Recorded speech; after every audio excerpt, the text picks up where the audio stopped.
Hey you guys, it's the first Tomes of Terror of 2021, so let's get right into it. How I ended up reading this particular book was that the author himself, Evan B. Witmer, sent me an email and asked me if I would like a free copy of this book to read and review on the channel. So of course I said, sure. It sounded really cool. He said he's like a surrealist writer, and it was kind of like a short story collection, which I like. So I was like, sure, send me an ebook copy. So I got an ebook copy, which is why I don't have the cover. I'll just like put it over here at some point. There it is. Look, the magic of editing. So this book is really interesting. Now I have to say, like, I enjoyed the hell out of this book, okay? It's like a short story collection, but it's almost structured more like a horror anthology film, in the sense that there's like a frame story and then there's the other stories that are kind of like within the frame, and it's sort of laid out like that. Now there's two things that are negatives, and I'll get that out of the way first. And it's just mostly like little shit. The cover design, as you could see, is really not ideal. I mean, it looked like, it just looks like somebody did it with like a piece of clip art in like 5 minutes or whatever. Okay, I'm a graphic designer, so I'm going to be picky about that kind of shit. So I really don't like the cover. And the interior, there was a lot of typos. Not necessarily typos, but like stuff at the beginning of sentences like wasn't capitalized when it was supposed to be. It's like, there was just like little weird things like that, like little apostrophes and commas and stuff out of place. The book came out the first time in December of 2019, I believe. Now, when you look on the Amazon page for the book now, it says that it's been re-edited by like a professional editor as of September 2020. So I'm not really sure if, I got an old one that wasn't re-edited. Like it wasn't super distracting, but there were kind of like a lot of where I was just kind of like, oh, that should be capitalized, or there shouldn't be a comma there, or there should be a comma there. That's just that kind of stuff. And like I said, I'm a writer too, and I also like edit my own work, and so I'm really kind of anal retentive about that kind of stuff. But those are really the only two negatives that I have about the book. So like I said, I just wanted to get that out of the way first, just because I don't like being negative. I don't like being negative about books. So basically the premise of this, and it's like, I'm not even really sure, this is multi-genre. It's basically the guy, Evan Witmer, from what I could determine, this might be his first book. I think he like wrote a lot of, he has a website called oddfiction.com, and he's the webmaster of that. And he apparently posts a lot of his stories on there. So I'm assuming that, maybe some of these stories came from that site or whatever. But this seems to be like his first published book. The genre, but like I said, some of the stories are horror, some of them are funny, some of them are like dark fantasy almost, or like satire, black comedy, that type of stuff. So it's really, really hard to say exactly what genre this is, because it kind of like spans a lot of different genres. I will say that a lot of the stories have like a really good sense of humor about them. Like I really, really liked the humor in a lot of the stories. It's very sharp. It's like a surrealist kind of humor, sort of. And it's like, I really dug that. So that was something that was kind of a thread that went through like a lot of the stories. And that was one thing that I really enjoyed about this, is like some of the shit was like really, really funny. So basically, let me see if I can explain this in a way, because this is a weird book. And I'm saying that like in the best possible way, because I love weird shit. You guys know, like I'm really into surrealism and all that kind of stuff. So this was kind of like right in my wheelhouse. So first we have the frame story. Now this is called Pages from the Pizza Crows. So the frame story is in the first person. So you can imagine that this is the author talking directly to you and talking about this strange thing that is happening to him.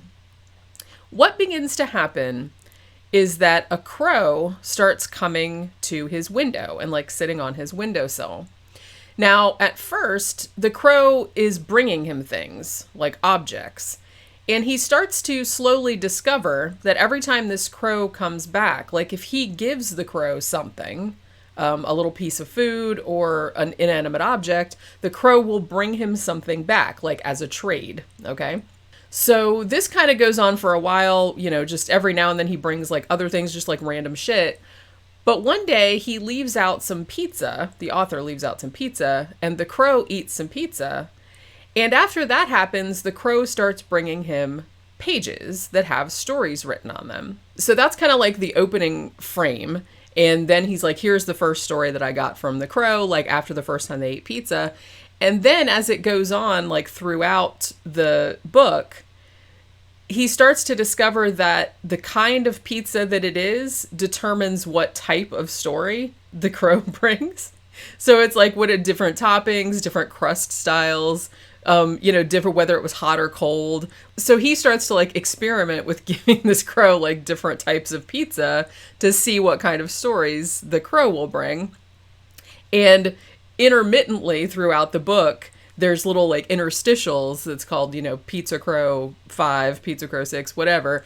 And, he'll be talking, like the author will be talking about how the experimentation is going. And this is the kind of pizza that I gave the bird this day. And this is the story that I got for that. So it's kind of like just keeps popping in like that. So like I said, that's why it's kind of more like an anthology movie in that way, because it has this continuous frame story that's going through the whole thing. So the stories in there are really kind of otherwise unrelated. And I really it was kind of like a great concept, because you can take a bunch of real disparate types of stories and tie them all together in this fashion, because, this is a crow, he's bringing these random stories, and the thing that you trade him for, makes the story different. So you can get away with a lot of different styles. All the stories are odd, because it's surrealist fiction, but it's not so far out there that, people are going to be like, what the fuck, does that mean, or anything like that. They're still like pretty straightforward stories, but they're just like strange. You know what I mean? They have like surrealist aspects to them. And to demonstrate that, I'll kind of go through and tell you about each of the stories and, tell you which one was my favorite and all that other kind of stuff. So basically the first one, which I really liked, is called Bedfellows.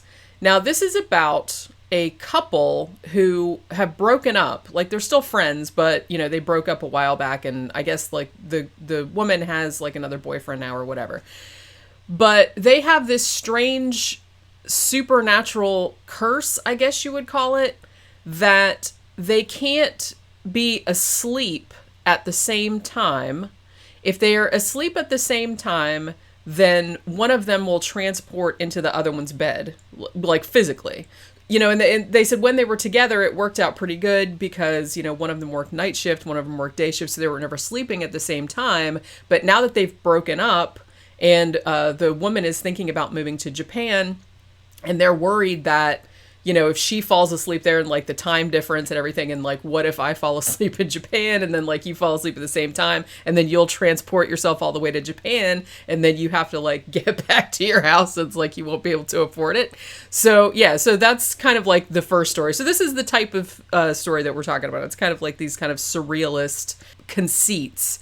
And, it kind of going on from there, like what happens with when you're in that type of situation, have that type of curse, and you've broken up and you want to kind of live your own lives, but you can't really do that because you're constantly in danger of being teleported somewhere else, if somebody falls asleep at the same time as you. So that was the first story. The second one is called Polygamy. And basically that one starts out with a dude, and he wakes up in the morning and he notices that his wife, who was sleeping in bed next to him, obviously, is gone. And in her place is a pink metal scalpel. So he goes around the house, like, looking for her. And then he slowly starts to determine that there's something really weird going on in the neighborhood where all of the dudes are coming out of their houses, like, with different weapons. And, like, some of them are made out of pink metal. And they basically end up having to, like, it's like a battle royale type of thing. They have to, like, fight each other. And I'm not going to say why, like, or how it resolves itself or anything, but that was, like, a really good one, too. It was, like, super violent. And like I said, all of these are kind of funny, but, like, in a weird... They give me kind of, like, a Twilight Zone kind of vibe, actually, because just these creepy, weird setups, and then with this kind of dark humor, like, kind of underpinning all of it. And I really, really like... I just really liked the tone of a lot of the stories. Like I said, I like some of them better than others, obviously. That's always going to happen in an anthology type thing like this. But I just really, really dug the whole tone of this. Like, the humor of it really, like, hit home for me, I think. So I really, really like that about it. So the second one, Polygamy, is kind of like a, battle royale type thing with all these dudes having to fight each other. You don't really find out why until later. Then there's one called Captured by Animals. Now, this one I really liked. This one was, like, really kind of sweet. It's about someone, it's written in first person, and it's about someone who spies on people at campgrounds to get realistic sounding dialogue for their romance stories that they write. And then you find out that this author that's writing these romance stories and is spying on people at campgrounds is a bear. He's like a talking bear. And he's like a romance novelist, and he's writing all this. He's trying to write all this stuff and get this realistic human dialogue. And he has an agent, and the agent doesn't know he's a bear, and all this other kind of stuff. So that one's really, really cute. I liked that one very much as well. Then you have one called The Red Constellation. Now, this one is about a woman who is kind of a shut-in because I guess her mom and her grandmother warned her all the time about men attacking them, and they had both been attacked by men at various times in the past. So she's kind of afraid to go out and put herself out there. So she's kind of shy. But when she goes off to college, she decides, hey, I'm going to be more outgoing. And so her group of friends like take her out to a bar. They go like bar hopping one night or whatever. And she's having a good time. But then when they're going to this second bar, like from the first one, she sees this very distinct red beam of light like shining down from the sky and onto the club, and nobody else sees it but her. And this freaks her out very much, as it would. And then this one goes, and I don't really want to spoil this one either, but there's a reason why that red light is there, and it's crazy. It's like this one is almost kind of like cosmic horror, you know what I mean? Like, it kind of goes in that way with, like, gods and stars and all that kind of stuff. Something to do with her having a particular kind of curse, I guess you could call it, as well. So yeah, this one was also really good. And then there's one called Young Adult Series Simulator. This one is weird because this one is like a story inside a story. And as I said, this is already like an anthology inside a frame story, but this is a story inside a story. Basically, this story is told from the point of view of someone who is waiting for their date. I guess they set up a date online on, Tinder or whatever, and they're waiting at the coffee shop for their date to show up. Like, this is their first date. And while they're at this coffee shop in this bookstore, they start reading this YA series, which is like, I guess it's supposed to be like all the rage or something. So, and he's like, oh, I hear so much about it. Maybe I should start reading it. So he kind of opens it while he's waiting for this girl to show up. And so you have that frame story. And then inside it is like, it's almost like a parody of a young adult, like fantasy series where there's these characters, they're like brothers, and they're being like pursued by weather gods and stuff like that. It reminded me of like, the Lightning Thief with that Percy, whatever that, with the Olympians and all that, right? I haven't read them. I just know that that's like a big thing. So it almost kind of struck me as a parody of that. This one was probably, I don't know if this was my least favorite, just because, I don't know. I don't want to say that because it's like, they're all good. Like, all the stories are good in their own way. This one I think was kind of like harder for me to follow because it kept, going back and forth from the person waiting and, in the coffee shop and reading the book. And then it would come out and he'd be talking to somebody else about the book and, all this other stuff. But it did get like funnier, like as it went on. And I thought it was like a pretty spot on like parody of some of these YA stuff. I don't read a lot of YA fantasy, but I know enough about the genre to get the humor of parodying it in this fashion. So yeah, that was like a pretty cool concept also. Then there's one called F1, which is about, I'm not entirely sure why it's called that, actually, now that I'm thinking about it. But this one was about a farmer who has a broken down old horse named Barfly, who is deaf in one ear and blind in one eye and old. And the farmer is thinking about putting poor Barfly out of her misery because, his farm, he's like a carrot farmer. And he's like, he doesn't have enough money to feed her anymore. She's like another mouth to feed and blah, blah, blah. But then somebody breaks into the stable where the horse is kept. And when he goes in there, he discovers that her sight and hearing have returned, and also that she is pregnant. And she's real pregnant, even though she hadn't been pregnant like a day earlier. So Barfly gives birth to, I don't know, should I spoil it? I don't want to spoil it. She gives birth to something. And it's not that crazy, but you know what I mean. But I don't want to spoil it. So then it kind of like goes on from there. That one's like pretty short. But yeah, that one was kind of amusing as well. And next up, I think, hard to pick. This might be my favorite story in the collection. This is called 9/10 an Ape. And it's about this anthropologist dies. And in his will, he leaves to his friend and colleague this thing that he discovered. I can't remember where he discovered, Borneo or somewhere like that. I don't know. He was on like some kind of expedition.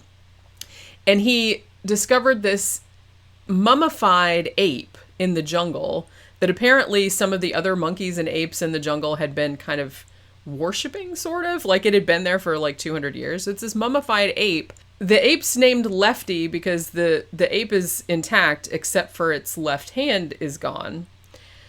So the guy ends up, so this colleague of the anthropologist that died, who was also an anthropologist, he ends up with Lefty, and he slowly starts to discover that this is basically like, if you guys have read the classic story, I mean, I think probably everybody's read it because we had to read it in school. The Monkey's Paw by W.W. Jacobs. It's like that, but in reverse because the ape, the only thing it doesn't have is its hand, is its paw. So basically, whatever you wish for, it will do the opposite. You know what I mean? So you have to like. And then like the shit that it's him and like this other this girl who was like a graduate student, I guess, of the guy.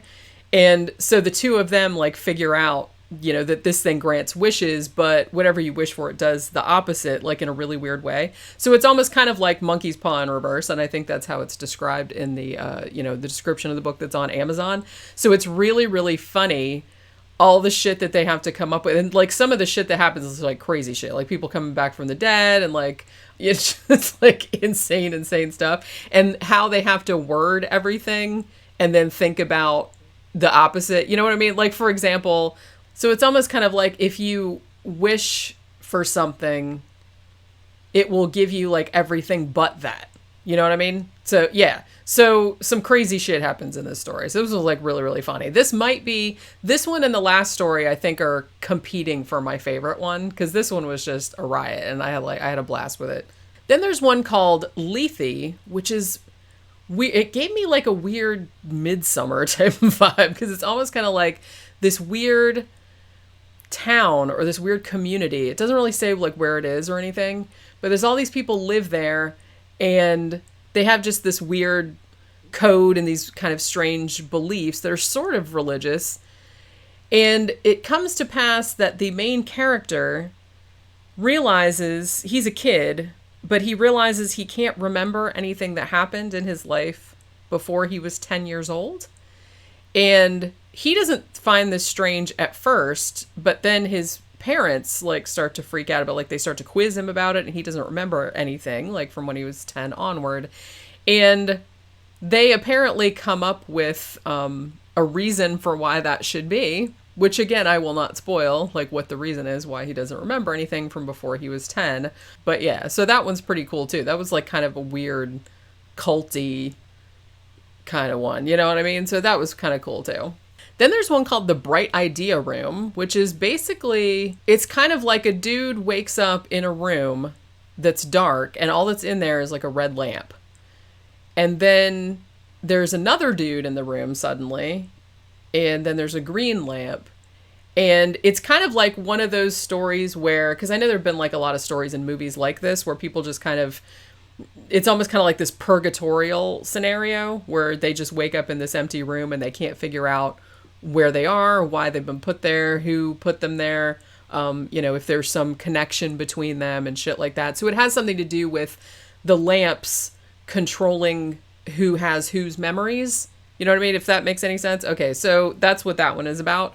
That one reminded me very much of, I think, was it a Twilight Zone episode or something like that, where where those 5 characters or whatever, and they just like woke up in this room. It kind of reminded me a little bit of that, but with the elements of identity switching, sort of. I don't, that's not exactly right, but it was close enough. You know what I'm talking about. And then the last story, this one, like I said, the 9/10 and 8, the one about the monkey's paw one, that was one of my favorites. And then this one, which is the last story, called Satan's Spies, I really, really dug this one as well.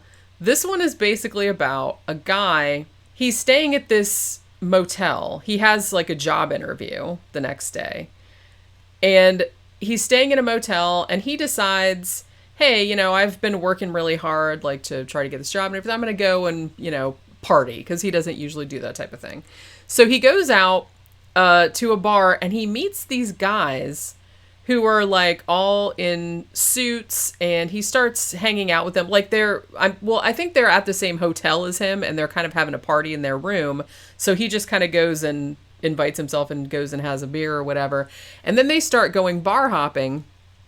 And I guess because the story is called Satan's Spies, I suppose it's not really a spoiler to say that these guys, there are 5 of them, and they are basically Satan's emissaries, and their job is to go around and witness people's sins. Like, they have to see them, apparently, or the people will get away with it. And the funny thing about it is that this story posits that hell has several of these types of emissaries, like, walking around on Earth, and they're all in different divisions, like, depending on what sin they're witnessing. Like, you got your serial killer squad, you got your gambler squad, but they have to see it happen, so they just go, like, Satan sends them texts, like, on their cell phone, like, where a certain thing is going to happen that has to do with their, with the thing that they're supposed to be, the sin that they're supposed to be witnessing, and they have to go there and just, like, look at it. You know what I mean? So this regular guy that just kind of stumbled into their hotel part or their motel party or whatever, and then ended up going bar hopping with them into strip clubs and whatnot, he ends up kind of getting involved because he fucks up one of their witnessing jobs, which means that someone might get away with, like, not going to hell because none of them witnessed the thing that happened, so he has to kind of go and fix it. This was a great story. I really, really like this story a lot. Like I said, this one and the Monkey's Paw one, it's kind of neck and neck for my favorite ones. They're all good, and they all have a lot to recommend them, but I think those 2 are probably my favorite. Like I said, other than some issues with, typos, just, capitalization, like some things not being formatted correctly, stuff like that, which is a tiny bit distracting because, like I said, I'm anal retentive about that kind of stuff. But other than that, this was actually really, really well written. The stories are great. There's like a great flow, and I love the concept of it, and I love that you get so many different genres, but it still kind of stands together as a coherent whole because of the frame story, about the crows and the pizza and everything, and like the different experimentation. So I thought that was like a really wise move to take these sort of disparate stories like that and then put them all into one package and then kind of relate them to one another through that story. So I thought that was a really, really cool idea. But yeah, I mean, I really enjoyed the hell out of this book. I guess this, according to his little picture on his Amazon author page, he looks real young. Apparently he's from Pennsylvania. He has a rabbit named Goblin. And he said, I used to be a rapper on SoundCloud or something like that, like in a previous life. I don't know. But there's not like a huge amount of information about him. But yeah, this was, so like I said, he sent me an email. So he sent me a free copy of this book. But that doesn't mean that, like, that I wouldn't say if I didn't like it. But I actually did really like it. I love surrealist horror. If you like that type of thing, if you like Twilight Zone type of shit, if you like dark humor, just weird, odd kind of fiction, then you will probably really dig this. And I think more people should read it. I will say it does need a cover redesign though, because the cover is kind of ugly, but what are you going to do? So yeah, that'll do it for this installment of Tomes of Terror.